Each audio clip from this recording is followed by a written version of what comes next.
Shalom. Habis gelap terbitlah terang. Silakan duduk Bapak Ibu kembali.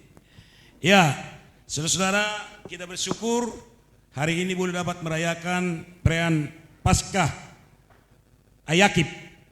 Ya, dan juga berterima kasih kepada panitia yang sudah memberikan kesempatan kepada saya untuk melayani hari ini dengan waktu tempo yang sesingkat-singkatnya. Walaupun mungkin seperti pepatah, kalau tidak ada rotan akar pun jarilah. Oleh kita, dari kita, dan untuk kita. Tetapi firman Tuhan ini adalah dari Tuhan untuk kita semua. Amin. Ya, kita tadi telah bernyanyi untuk Tuhan dan kita yakini bahwa Tuhan sudah sungguh-sungguh mendengar.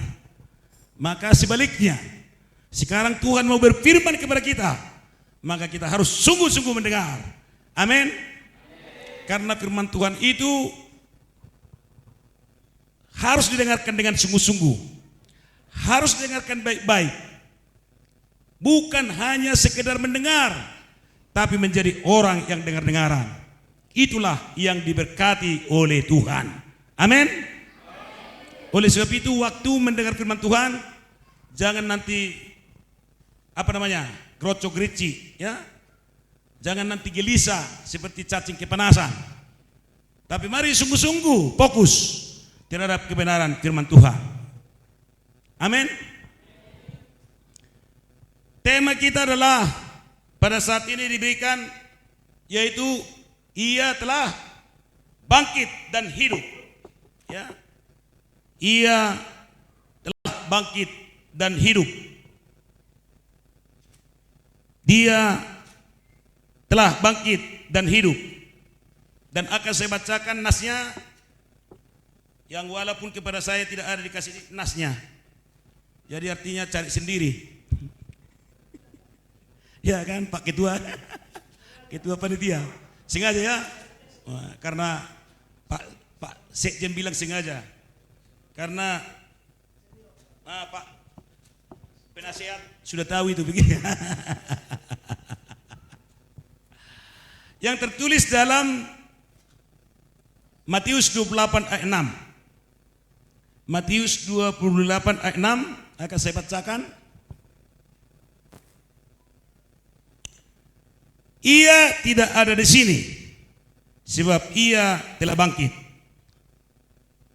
Sama seperti yang telah dikatakannya, huruf besar, mari lihat tempat ia berbaring. Sebenarnya ini harus kita bacakan dari ayat 1 sampai dengan setidak-tidaknya ayat yang ke-10. Tapi saya yakin seperti yang dibilang Sekjen, sengaja enggak dibaca dengan persepsi bahwa semua kalian sudah tahu isinya. Iya kan? Jadi perikop nas ini adalah kebangkitan Yesus. Dan tema kita, Ia sudah bangkit. Ia hidup. Amin. Nyanyian kita tadi sudah ada, sebab Dia hidup. Ada hari esok, itu yang sudah paling luar biasa. Memberikan pengharapan yang luar biasa. Tentu bukan pengharapan yang mengecewakan, tapi pengharapan yang tidak mengecewakan. Amin. Itulah karena Yesus hidup. Saudara-saudara, kalau kita lihat ini dalam nas, sebenarnya peristiwanya sangat luar biasa dan supra alami. Di mana kebangkitan Yesus itu bukan ilusi dan juga bukan halusinasi. Juga bukan mimpi. Tapi benar-benar fakta yang mana disaksikan oleh malaikat, juga disaksikan oleh alam, yang mana terjadi gempa, juga disaksikan dari pihak musuh yang sengaja digaji untuk menjaga kubur itu, supaya jangan dicuri murid Yesus, supaya jangan dicari orang lain lagi. Luar biasa.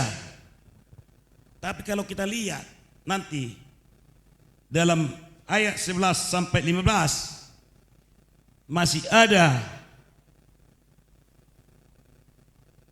dusta. Kalau dusta adalah menyatakan yang tidak benar, bahkan kebalikan daripada kebenaran. Sudah begitu jelas terjadi kebangkitan Yesus. Kalau tadinya yang kita berkata kubur kosong membuktikan dia hidup. Kalau hanya kubur kosong yang membuktikan Yesus hidup, itu masih bisa dusta yang disampaikan oleh Mahkamah Agama kepada penjaga-penjaga kubur itu. Setelah penjaga kubur ini gentar dia karena kebangkitan Yesus, dia melapor kepada imam-imam, kepada Mahkamah Agama. Tapi apa yang terjadi? Mahkamah Agama berdusta, di mana di sana adalah pegawainya adalah imam-imam. Ya, imam-imam ini yang menyogok penjaga-penjaga kubur supaya menyatakan bahwa Yesus tidak bangkit, tapi mayatnya dicuri oleh murid-muridnya pada waktu kami tidur. Secara logika hal ini membawa kepada mereka malapetaka. Kenapa kamu tidur? Untuk itunya kamu dijaga. Kok bisa hilang? Itu sebenarnya kan? Yang kedua, imam-imam adalah para agamis yang relevan dengan orang beriman. Tugasnya adalah agama, ahli Taurat. Kalau hukum Taurat ke-10 sudah di dalam kepala itu, begitu dibangunkan, coba ucapkan dulu hukum Taurat pertama sampai ke-10, wah lancar itu, titik komanya lengkap. Salah satu diantaranya apa? Hukum Taurat yang ke-9, janganlah kamu mengucapkan saksi dusta. Malah imam-imam ini yang menyogok penjaga kubur untuk berdusta, kasih uang. Nanti kalau wali kota atau wali negeri waktu itu disebut, tanya, mempersulit kamu, kami akan bicara sama dia. Ya kan? Kolusi. Supaya jangan diapa-apain kamu katanya. Inilah yang terjadi pada waktu Paskah, waktu kebangkitan. Masalah demi masalah terjadi. Amin. Yang kedua yang perlu kita dalami adalah kebangkitan Yesus. Luar biasa kesetiaan dan konsistensi daripada Maria Magdalena dan Maria yang lain. Waktu masih hidup Yesus sudah diminyaki dengan minyak narwastu yang sangat mahal sekali harganya. Gaji 1 tahun. Ya. Gaji 1 tahun. Itu waktu hidup. Karena apa? Sudah dilepaskan 7 setan daripadanya. Mujizat sudah terjadi. Oh, ikut Yesus waktu hidup. Tapi setelah meninggal, setelah mati bagaimana? Mereka juga tetap setia, konsisten melihat kubur Yesus dan sekaligus sebenarnya mau menaruh rempah-rempah atau minyak-minyak ke mayat Yesus. Demikian juga kehidupan kita harus konsisten untuk mengikuti Yesus setia sampai mati. Amin. Setia-setialah, setia sampai mati. Berkorban baik waktu hidup Yesus maupun sudah mati. Waktu itu. Nah sekarang setelah bangkit tidak akan mati-mati lagi. Saudara-saudara yang kekasih, kita pelajari di sini. Sebelumnya ini pun sebenarnya ada satu mazhab di kalangan orang Yahudi atau suatu komunitas manusia yang tidak percaya adanya kebangkitan. Itulah yang disebut dengan namanya adalah mazhab Saduki. Jadi ini juga lah yang mau ditonjol-tonjolkan imam-imam supaya ada juga yang menyambut dusta itu tadi. Nah oleh sebab itu saudara, sampai sekarang pun kita lihat Walaupun sudah ada istilah mengatakan jangan ada dusta di antara kita, tapi di antara kalangan kita agamis pun justru banyak kali dusta. Istilah kerennya sekarang apa? Hoax. Perang hoax sekarang. Karena ada istilah yang mengatakan apa? Sesuatu yang tidak benar itu pun kalau sering diucapkan akan menjadi suatu kebenaran. Nah, ini yang makanya orang pendusta ini enggak bertobat. Terus dia bilang ini. Akhirnya dianggap itu menjadi suatu kebenaran. Makanya kampanye pun sekarang banyak bikin hoax, ya kan? Lawan apanya? Oposisinya ya. Ya, supaya dianggap itu kebenaran. Ternyata tidak. Fakta tidak begitu. Nah, sekarang begitu juga tentang kebangkitan Yesus. Terjadi di sana hoax. Dan hoax itu juga yang lebih menonjol daripada kebenaran yang sesungguhnya. Yang lebih viral, itu. Istilah sekarang itu yang lebih viral.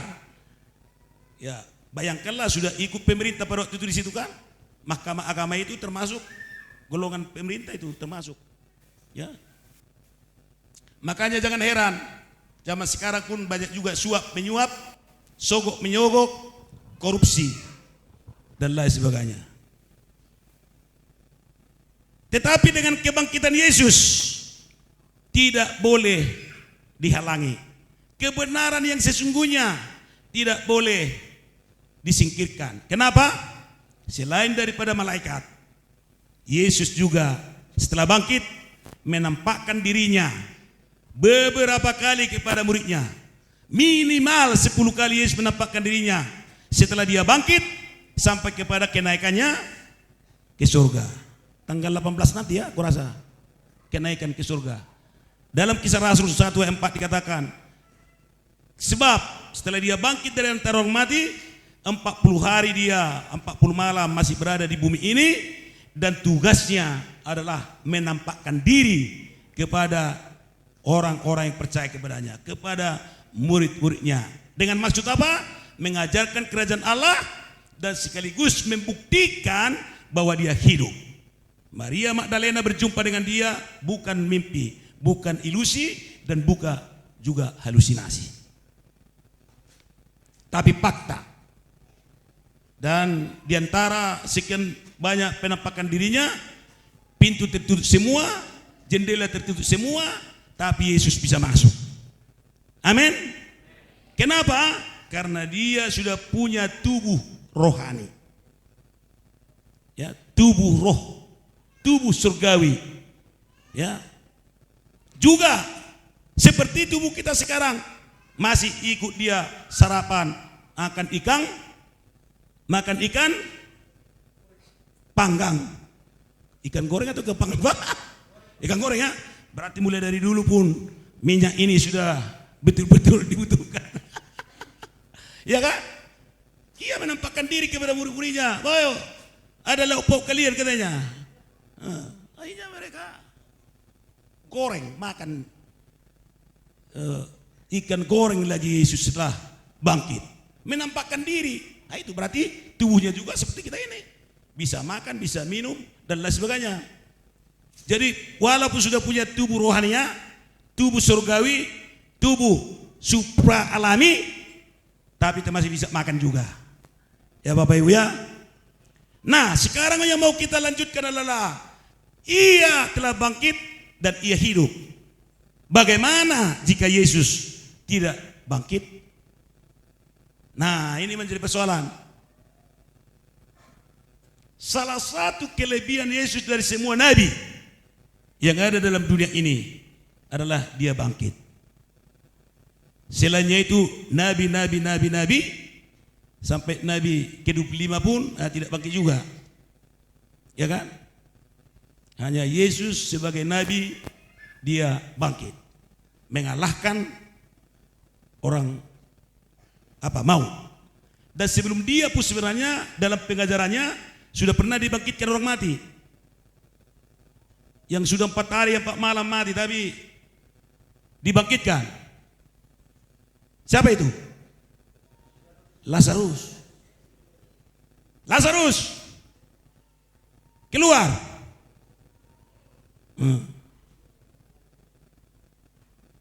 Padahal Lazarus sudah mati kan? Tapi Yesus masih bicara sama Lazarus. Lazarus, keluar. Maka Lazarus pun keluar. Dipikir orang pocong, padahal enggak. Ya kan? Jadi ini membuktikan dalam perjanjian lama pun sebenarnya sudah ada orang mati dibangkitkan, tapi mereka itu mati lagi balik. Tapi yang sekali bangkit lalu hidup terus selama-lamanya masuk surga, siapa? Hanya Yesus. Makanya dia dibilang anak sulung dari kebangkitan yang masuk ke surga. Bapak Ibu, bagaimana jika Yesus tidak bangkit? Sia-sia pemberitaan kami hamba-hamba Tuhan. Sia-sia. Ya. Coba kita baca dulu 1 Korintus 15 ayat 14. Adanya apa ini? Enggak ada. Rusak. Oh, kalau gitu Pak Hulu lah juru bicara dulu. Juru baca. Karena Pak Hulu ini kuat suaranya. 1 Korintus 15 ayat 14. Ya. Tetapi andai kata Kristus tidak dibangkitkan, maka sia-sialah pemberitaan kami dan sia-sialah juga kepercayaan kamu. Iya. Dan kalau kita teruskan itu ternyata kami didapati berdusta. Ini pemberita-pemberita Injil.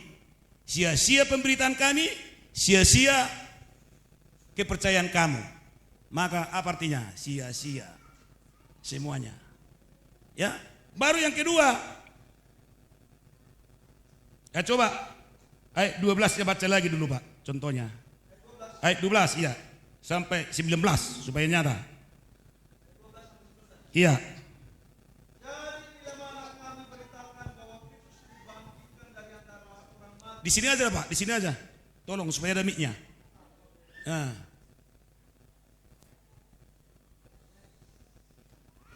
Ini Pak Hulu berakit-akit apa? Ke hulu berenang-enang, Cek 1. ke tepian. Bersakit-sakit dahulu, bersenang-senang kemudian. Begitu juga Yesus bersakit-sakit dulu, dia menderita dan lain sebagainya, dikuburkan, baru bangkit bersenang-senang. Amin. Ya, silakan Pak. 1 Korintus 15 ayat 12 sampai 19. Iya. Jadi bila mana kami beritakan bahwa Kristus dibangkitkan dari antara orang mati, bagaimana mungkin ada di antara kamu yang mengatakan bahwa tidak ada kebangkitan orang mati? Kalau tidak ada kebangkitan orang mati, maka Kristus juga tidak dibangkitkan. Tetapi andai kata Kristus tidak dibangkitkan, maka sia-sialah pemberitaan kami dan sia-sialah juga kepercayaan kamu. Lebih daripada itu kami ternyata berdusta terhadap Allah. Karena tentang Dia kami katakan bahwa Ia telah membangkitkan Kristus, padahal Ia tidak membangkitkannya. Kalau andai kata benar bahwa orang mati tidak dibangkitkan. Sebab jika benar orang mati tidak dibangkitkan, maka Kristus juga tidak dibangkitkan. Dan jika Kristus tidak dibangkitkan, maka sia-sialah kepercayaan kamu, dan kamu masih hidup di dalam dosa. Demikianlah binasa juga orang-orang yang mati dalam Kristus. Jikalau kita hanya dalam hidup ini saja menaruh pengharapan kepada Kristus, maka kita adalah orang-orang yang paling malang dari segala manusia. Amin. Ya, terima kasih Pak. Di sini aja Pak, duduk Ya. situ ya. Puji Tuhan. Ini jadi jelas, sia-sia semuanya pemberitaan Injil. Ya, orang yang percaya sia-sia. Ya, baru kita lihat tadi dusta agama itu ya, ada orang Saduki nggak percaya, dusta agama lagi mengatakan bahwa Yesus tidak setia, makanya bangkit. Makanya ada banyak orang juga tidak percaya ada kebangkitan. Baru yang kedua, jika Yesus tidak dibangkitkan, sia-sia pengorbanan kita. Pengorbanan Yesus juga sia-sia, pengorbanan Rasul Paulus juga sia-sia, pengorbanan kita juga hamba Tuhan yang memberitakan Injil sia-sia. Dan itu dikatakan dalam 1 Korintus 12 ayat 32 sampai 33. Silakan baca Pak. Ayat 32 sampai 33-nya. Karena pemberitaan Injil sampai berjuang melawan singa beruang, ya, lapar, haus. Ya, coba. Apa itu, Pak? 1 Korintus 15 ayat 32 sampai 33. 1 Korintus 15 ayat 32. Kalau hanya berdasarkan pertimbangan manusia saja, aku telah berjuang melawan binatang buas di Efesus. Apakah gunanya hal itu bagiku? Jika orang mati tidak dibangkitkan, maka marilah kita makan dan minum sebab besok kita mati. Janganlah kamu sesat. Pergaulan yang buruk merusakkan kebiasaan yang baik. Iya, begitu. Kalau tidak ada kebangkitan, sia-sia pengorbanan kita. Jadi aku bilang pengorbanan Yesus yang pertama, karena salibmu kita bilang ini segala macam pengorbanan Yesus. Bahkan mati di kayu salib. Kalau tidak ada kebangkitan, ya sia-sia itu juga. Makanya luar biasa kuasa kebangkitan itu. Dan itu yang kita rayakan pada saat ini. Dan tidak sekedar merayakan, tapi benar-benar semangat kebangkitan itu harus membangkitkan iman, pengharapan dan kasih kita. Amin. Baru yang ketiga, jika Yesus tidak dibangkitkan, berarti tidak ada tujuan hidup kita. Makanya dikatakan, tadi sudah dibaca ya ayatnya. Nah, sudah 1 Korintus 32 dan 33 itu sudah di dalamnya. Kalau tidak ada kebangkitan, marilah kita makan, marilah kita minum, karena besok kita mati. Itu yang paling faktor yang paling penting dalam hidup adalah makan dan minum. Bahkan gaya hidup yang lain. Umpamanya, marilah kita saling membunuh, marilah kita saling merampok, marilah kita saling menipu dan lain sebagainya. Karena kita besok mati. Ya kalau memang tidak ada kebangkitan, berarti sama dengan binatang. Siapa di sini yang mau sama dengan binatang? Angkat tangan. Tidak ada ya? Hanya saya. Itu pun hanya mau menantang. Itu juga beda kita. Binatang mati tidak akan bangkit. Hewan mati tidak akan bangkit. Ikan mati tidak akan bangkit. Pohon mati tidak akan bangkit. Tapi manusia mati akan ada kebangkitan. Amin. Amin. Haleluya. Puji Tuhan. Haleluya. Luar biasa. Nah, kita maju. Tetapi yang benar ialah bahwa Tuhan Yesus Kristus telah bangkit dan hidup. Amin. Beri kemuliaan bagi Tuhan Yesus. Silakan baca Pak ayat 20-nya. 1 Korintus 15 ayat 20.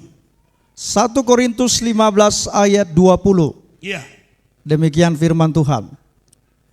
Tetapi yang benar ialah bahwa Kristus telah dibangkitkan dari antara orang mati sebagai yang sulung dari orang-orang yang telah meninggal.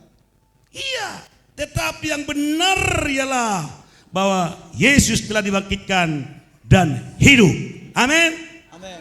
Coba kita ucapkan 3 kali, Yesus telah bangkit. Yesus telah bangkit. Yesus telah bangkit. Yesus telah bangkit. Beri kemuliaan bagi Yesus.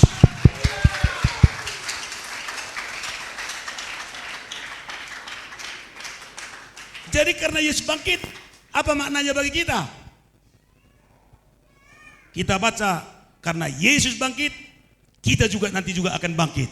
Amin. Amin. Amin. Wahyu 20 ayat 4 sampai 6. Ada 2 kebangkitan. Kebangkitan pertama, itulah kita orang percaya kepada Yesus akan memerintah 1000 tahun damai di dunia. Tapi kebangkitan kedua, itulah orang-orang tidak percaya kepada Yesus. Makanya dikatakan kita juga akan masih menginjak-injak mereka itu. Kenapa? Karena mereka masih dikubur kan, yang lain. Dan yang masih hidup akan kita perintah dengan damai. Kenapa? Karena iblis telah dimasukkan ke dalam lubang yang tak terduga dalamnya.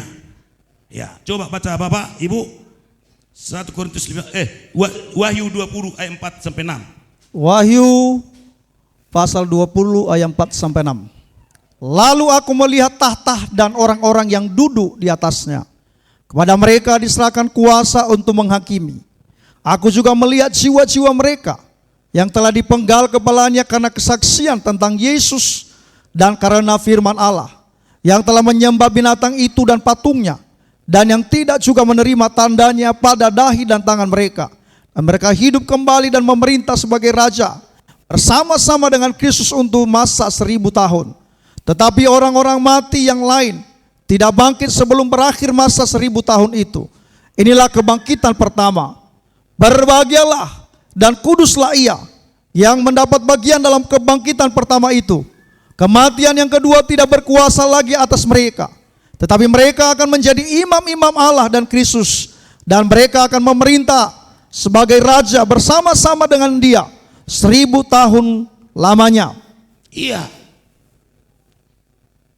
Kebangkitan yang kedua itu orang-orang yang tidak percaya kepada Yesus, orang-orang tidak percaya adanya kebangkitan.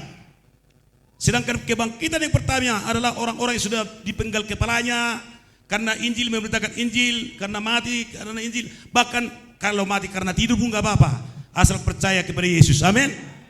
Karena dikatakan dalam Wahyu 14 ayat 13, berbahagialah orang yang mati di dalam Kristus, di dalam Yesus, ya. Kenapa? Ya itulah karena dibangkitkan nanti, dan kepada mereka akan diberikan pahala, upah sesuai dengan perbuatan mereka masing-masing. Itulah maha adilnya Tuhan. Jadi jangan asal masuk surga aja lah. Istilah di dunia ini naik angkot, udahlah dimaku tempel pun asal sampai di tujuan katanya kan. Di surga nggak ada begitu. Kita semua akan diberi pahala masing-masing sesuai dengan perjuangan kita, ya.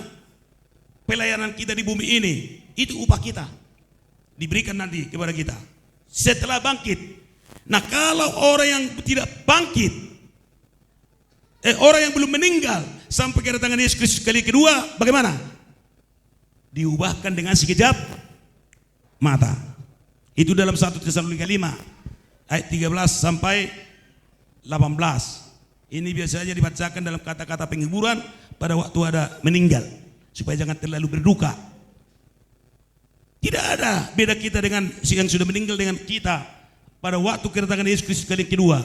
Karena tubuh kita ini pun akan diubahkan dengan sekejap mata. Ya. Dengan apa?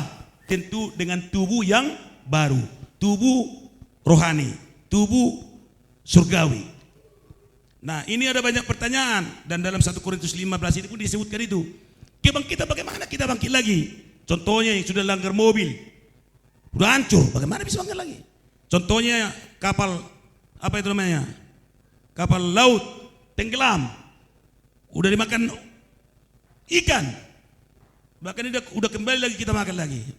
Bapaknya, bagaimana bisa makan lagi? Nah ini saudara, mari baca dulu 1 Korintus 12 ayat 44 sampai 49. 1 Korintus 15 ayat 44 sampai 49. Nah, di sana diterangkan yang dibangkitkan itu nanti bagaimana? Tubuh surgawi, ya, tubuh rohania. Karena ini tubuh kita sekarang akan kembali ke tanah.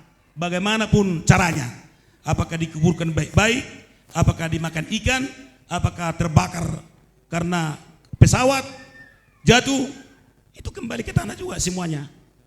Ya kan? Dijadikan pupuk, dimakan buaya, tapi buayanya juga nanti akan dicicang dimakan orang, kembali ke tanah. Tapi tubuh surgawi itu yang diberikan Tuhan kepada kita nanti. Mari baca Bapak. 1 Korintus 15 ayat 44 sampai 49. Iya. Yang ditaburkan adalah tubuh alamiah, yang dibangkitkan adalah tubuh rohania. Jika ada tubuh alamiah, maka ada pula tubuh rohania. Seperti ada tertulis, manusia pertama Adam menjadi makhluk yang hidup, tetapi Adam yang akhir menjadi roh yang menghidupkan. Tetapi yang mula-mula datang bukanlah yang rohania, tetapi yang alamiah. Kemudian barulah datang yang rohania. Manusia pertama berasal dari debu tanah dan bersifat jasmani. Manusia kedua berasal dari sorga.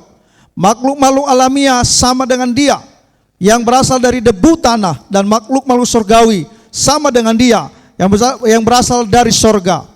Sama seperti kita telah memakai rupa dari yang alamiah, demikian pula kita akan memakai rupa dari yang sorgawi. Puji Tuhan. Haleluya. Adam yang pertama membuat kita semuanya general, digeneralisasi. Semua manusia telah berdosa. Roma 3:23. Upah dosa ialah maut. Yang bangkit pertama itu tadi tidak kena maut lagi. Yang percaya adanya kebangkitan. Ya. Tapi orang yang percaya kepada kebangkitan Yesus Kristus, maka dia nanti akan bangkit dan diberikan tubuh surgawi, tubuh rohania. Amin. Amin. Beri kemuliaan bagi Tuhan Yesus.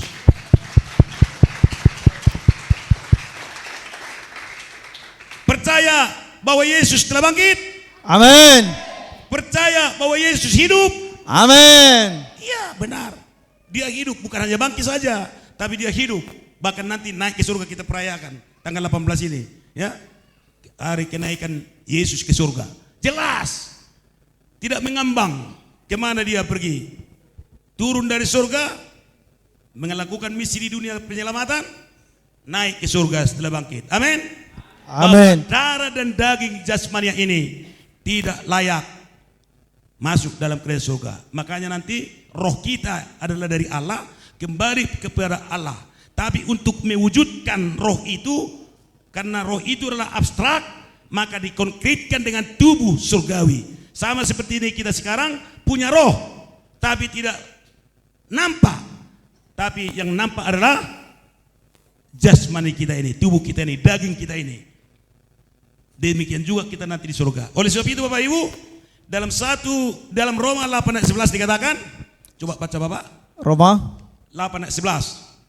Jadi jika Yesus telah dibangkitkan oleh roh Allah dari antara orang mati, maka kita semua juga yang dipenuhi roh Allah, yang dipimpin oleh roh Allah, akan dibangkitkan roh itu nanti pada akhir zaman. Amin.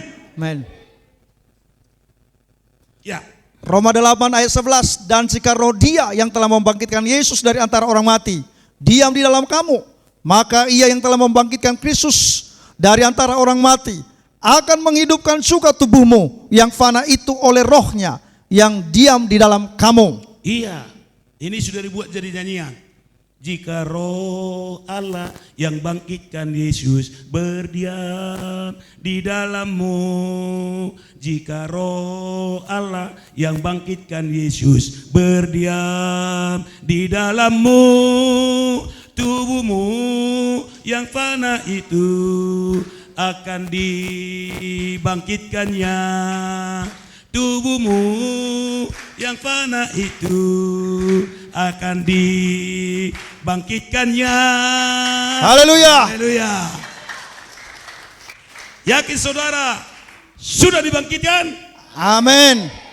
Iman pengharapan kasih kita harus dibangkitkan, dihidupkan oleh roh Allah. Demikian juga iman kita tanpa ada Roh Kudus mati, iman yang mati. Bukan iman yang hidup. Karena iman itu bukan benda mati, tapi dia itu bertumbuh. Dia juga makan firman Tuhan. Kalau tidak dikasih dia makan, dan lemas dia.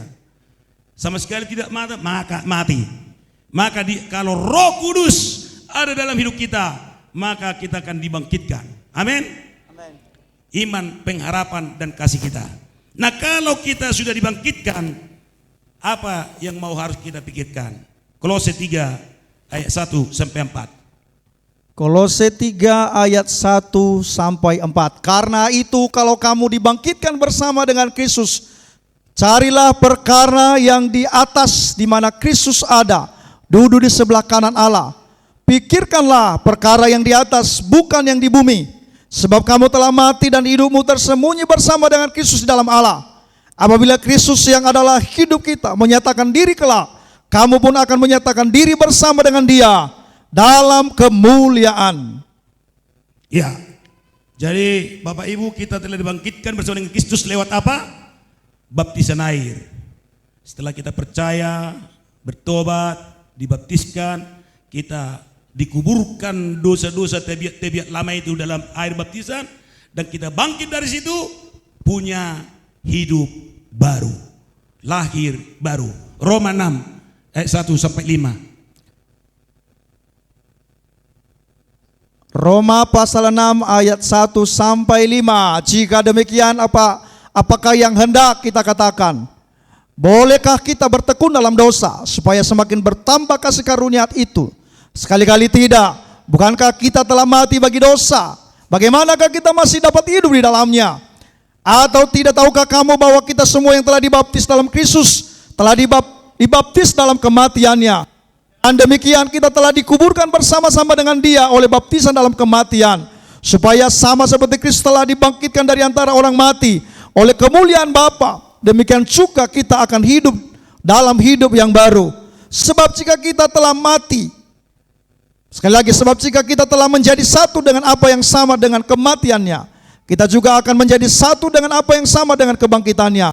Karena kita tahu bahwa manusia lama kita telah turut disalibkan, supaya tubuh dosa kita hilang kuasanya, agar jangan kita menghambakan diri lagi kepada dosa. Iya, jadi kita yang sudah percaya kepada Yesus, kita dibaptis dalam Yesus, maka kita sudah bangkit bersama dengan Yesus. Haleluya. Amin. Dalam iman, pengharapan, kasih. Galatia 3 ayat 28. Galatia 3 ayat 28. Tidak ada lagi sana orang Nias, tidak ada lagi sana orang Batak, tidak ada lagi sana orang Karo, tapi kita satu menjadi keturunan Abraham. Coba baca Bapak. Galatia 3 ayat 8. Dan kitab suci yang sebelumnya mengetahui bahwa Allah membenarkan orang-orang bukan Yahudi oleh karena iman, telah terlebih dahulu memberitakan Injil kepada Abraham, olehmu segala bangsa akan diberkati. Wah. Galatia 3 ayat 25 sampai 28. 25. Ya. Oke. Saya baca kembali ayat 25. Sekarang iman itu telah datang. Ya. Karena itu kita tidak berada lagi di bawah pengawasan penuntun. Sebab kamu semua adalah anak-anak Allah karena iman di dalam Yesus Kristus. Karena kamu semua yang dibaptis dalam Kristus telah mengenakan Kristus. Dalam hal ini tidak ada lagi orang Yahudi atau orang Yunani, tidak ada lagi hamba atau orang merdeka, tidak ada laki-laki atau perempuan, karena kamu semua adalah satu dalam Kristus Yesus. Iya. Jadi kita adalah anak Allah dalam iman, dan kita adalah keturunan Abraham di dalam Yesus Kristus. Maka janji kepada Abraham adalah juga janji kepada kita, yaitu hal-hal jasmani dan rohani akan menjadi mengalir berkat kepada kita. Kita juga kalau ahli waris anak Allah, berarti kita ahli waris, akan memiliki janjinya, memiliki berkatnya, memiliki kerajaannya, memiliki kuasanya, memiliki hidupnya. Hidup kita sama dengan hidup Yesus, kekal selama-lamanya. Amin. Amin. Walaupun hidup secara biologi, ya kita mati, tapi secara kita akan hidup yang kekal. Inilah kebenaran firman Tuhan bagi kita dalam Paskah Ayakib ini. Kiranya Tuhan memberkati kita semua. Haleluya. Semangat berkobar-kobar, dibakar oleh api Roh Kudus. Haleluya. Amin.